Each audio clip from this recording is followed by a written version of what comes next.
बस थोड़ा सा। तनी सा।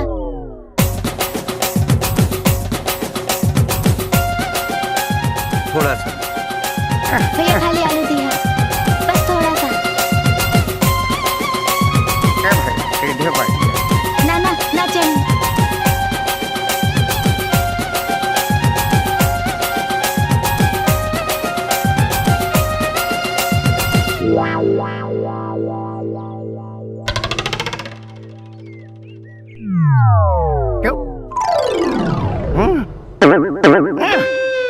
का गंदा इशारा करो तारे के कर ली का भाई कहां जाई लोड़े तू हम ना खाए क्या जानी हम तोरा से कहले रहनू कुछ ना बोले के का बोल ले हो हम चाचा हम बोलनी ना, हम तो इशारा में पूछनी।